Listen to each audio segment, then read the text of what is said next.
Hello दोस्तों, भाइयों और बहनों, नमस्कार।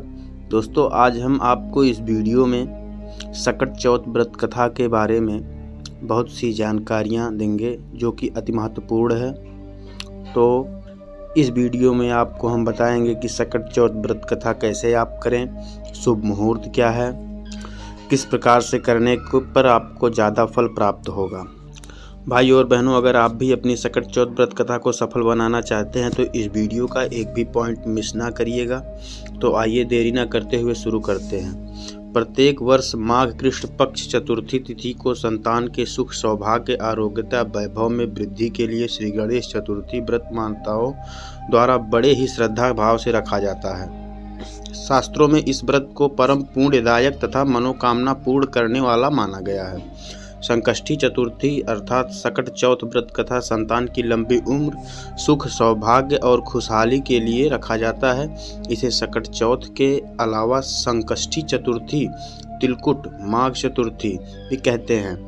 इस दिन विधि विधान के साथ व्रत रखने की परंपरा है। ऐसी मान्यता है कि सकट चौथ के दिन भगवान श्री गणेश की पूजा अर्चन करने से सभी कष्टों का अंत होता है, संतान के जीवन में आने वाली सभी समस्याएं खत्म होती हैं। पौराणिक कथाओं के अनुसार संकष्टी चतुर्थी अर्थात सकट चौथ का व्रत माता पार्वती ने अपने पुत्र कार्तिकेय के मिलने के लिए रखा था तथा भगवान भोलेनाथ ने माता पार्वती को खुश करने के लिए किया था।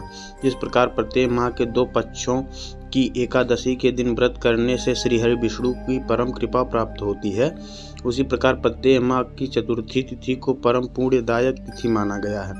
इसी क्रम में माघ कृष्ण पक्ष चतुर्थी तिथि के दिन व्रत करने से गणपति महाराज की विशेष कृपा प्राप्त होती है। शास्त्रों में संकष्टी श्री गणेश चतुर्थी व्रत की विशेष महिमा बताई गई है। संतान के सुख, सौभाग्य प्राप्ति के लिए यह व्रत बहुत ही शुभ फलदायक माना गया है। अब हम आपको इस व्रत के मुहूर्त के बारे में, पूजा के मुहूर्त के बारे में बताने वाले हैं। इस वर्ष यह परम पुण्यदायक व्रत माघ कृष्ण पक्ष चतुर्थी तिथि 10 जनवरी 2023 दिन मंगलवार को किया जाएगा। मंगलवार के दिन यह व्रत पड़ने के कारण इसे अंगारकी संकष्टी श्री गणेश चतुर्थी व्रत कहा जाएगा। इसे गणेश चौथ के नाम से भी जाना जाता है। ऐसी मान्यता है आज ही के दिन श्री गणेश जी की उत्पत्ति हुई थी। इस दिन चंद्रमा को अर्घ्य देकर अर्घ देकर पूजा किया जाता है।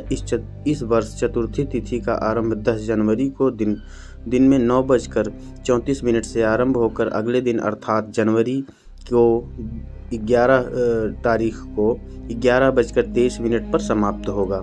वैसे तो उदय तिथि में सकट चौथ 11 जनवरी को प्राप्त हो रही है, परंतु सकट चौथ पर चंद्रमा के पूजन का खास विधान है, इसलिए यह व्रत 10 जनवरी को ही किया जाएगा।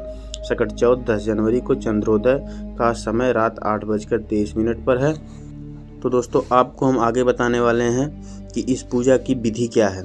सकट चौथ पूजा में विधि संतान के दीर्घायु और खुशहाल जीवन के लिए इस व्रत को पूरे विधि विधान से करना चाहिए, क्योंकि पूर्ण विधान से पूजा करने से भगवान गणेश की कृपा सबसे ज़्यादा होती है। ब्रह्म मुहूर्त में स्नान आदि के से निवृत्त होकर स्वच्छ वस्त्र धारण करना चाहिए। व्रत करने वाली महिलाओं को लाल या पीले रंग का वस्त्र धारण करना अच्छा माना जाता है। भगवान गणेश की प्रतिमा को चौकी पर लाल या पीले आसन पर स्थापित करना चाहिए। भगवान गणेश के साथ माँ लक्ष्मी की भी मूर्ति को रखना आवश्यक है। इसके बाद भगवान श्री गणेश और माता लक्ष्मी की श्रद्धा भाव से पूजा शुरू करनी चाहिए। सबसे पहले गणेश जी और माँ लक्ष्मी को स्नान करवाकर वस्त्र आदि अर्पित करें, रोली और अक्षत लगाएं। पूजन के बाद फूल, फल, दूर्वा, मोदक भगवान गणेश को चढ़ाना चाहिए। सकट चौथ पर तिल का भी विशेष महत्व शास्त्रों में बताया गया है, इसलिए भगवान श्री गणेश को तिल के लड्डुओं से भोग अवश्य लगाना चाहिए।